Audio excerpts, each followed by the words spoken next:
Team Ninja's Rise of the Ronin is about 8 days from launch, and the hype is starting to build. Perhaps it's because of its PS5 exclusivity, or that it's been in development for 7 years, serving as the studio's biggest project yet. Even though it's launching on the same day as Dragon's Dogma 2, it's still holding up in the public's eye. Part of that could be the demand for a new Ghost of Tsushima style game. There are several differences between the two titles, but with Sucker Punch yet to announce a sequel, Rise of the Ronin is likely where fans will gravitate for their fix of open-world hack-and-slash samurai action. However, its combat may not be to everyone's speed, and that's not necessarily bad.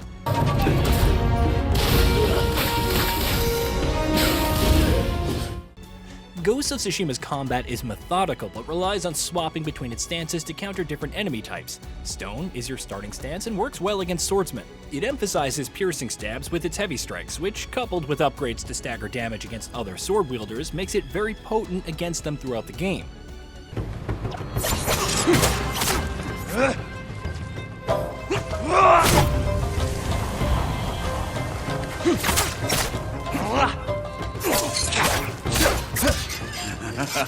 Ryuzo's stories don't do you justice.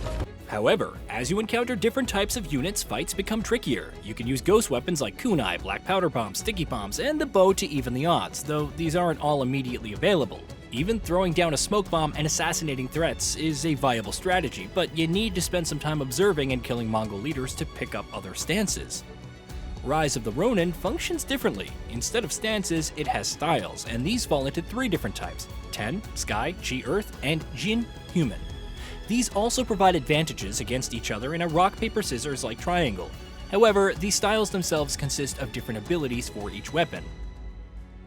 By holding down R1 and pressing a face button, you can execute different martial skills, like a piercing strike with katana or dash through and slicing an opponent with the dual blades. Team Ninja's behind-the-scenes video for the combat showcased multiple different styles for each weapon type, and in its preview, the PlayStation blog said there appeared to be dozens of styles to discover.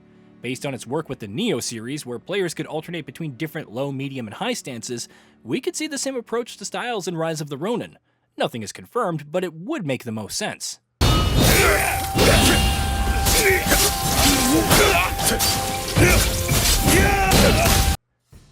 Several other mechanics carry over from Neo and even Wolong Fallen Dynasty. You and your opponents have Ki, which depletes when performing actions like attacking, blocking, etc. It's like stamina in Souls-like titles regenerating over time. The difference is that by parrying, known as Counter Spark, and hitting an opponent with martial skills, you can reduce their maximum Ki. When their Ki fully depletes, you can perform a devastating critical hit. However, when your Ki is empty, enemies can do the same. Counter Spark can also be used against unblockable attacks to deal significant Ki damage, like a burst counter from Neo 2 or a deflect counter attack from Wolong. As such, performing parries in Rise of the Ronin is noted to be significantly tougher than Ghost of Tsushima, and with how Ki-focused it is, some may find it more challenging.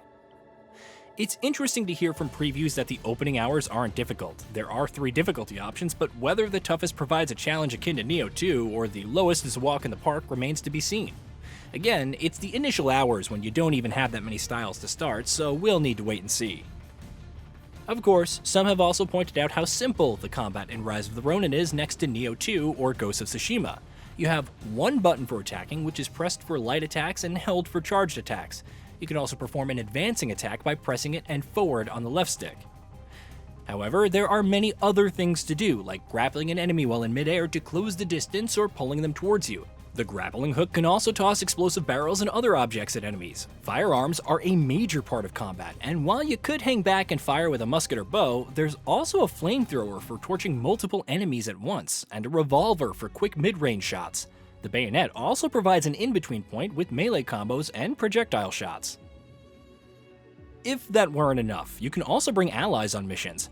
Unlike Wolong, which left their control up to AI, you can switch to and play as the other character. So if you're running low on Ki, switch to your partner and continue the assault.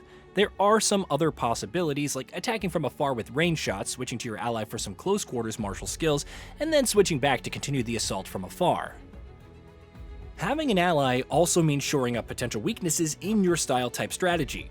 If you think a mission will have more enemies weak to 10 and Chi attacks but still want to have a Jin type on hand as a backup, you can take along an ally with a corresponding weapon and style for that purpose. Building bonds with different characters also unlocks other benefits, like raising stats.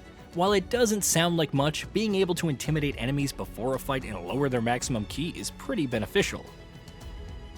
This is on top of all the other combos, as players can seamlessly transition between melee and ranged weapons while working in the grappling hook and finishers into combos. We also don't know much about the loot and the benefits it can offer further into the game, or the various elemental effects players can apply to their weapons, like lightning. The pace showcased thus far looks much faster than Ghost of Tsushima, though slower than Nioh 2. There's understandably some concern about the skill floor and ceiling, especially if the game doesn't present enough challenges over its runtime. Once again, it's too early to tell based on footage and impressions thus far. However, if there's one thing that Team Ninja has excelled at, it's implementing fights that test the limits of your combat prowess. As much as Rise of the Ronin appears to cater to a wider audience with its open world and easier to pick up combat, there will likely be some battles that cater to more battle-hardened players. As it currently stands, Rise of the Ronin is an amalgamation of everything the developer has offered in its games till now, with some new twists here and there. Even the styles seen as inspired by Ghost of Tsushima go further by offering several different abilities for players to experiment with. Comparisons between the two are inevitable just by sheer virtue of their genres. However, it's nice to see Team Ninja establishing a unique approach and building off of the fundamentals it perfected throughout the years. Whether it will be enough to sustain interest over the many hours Rise of the Ronin takes to complete is the real question. We'll find out when it launches on March 22nd. Hey, did you know that we at Gaming Vault upload new videos every day? Stick around, drop a like, subscribe, and hit that bell, and let us know what kind of content you'd like to see in the future with a comment below.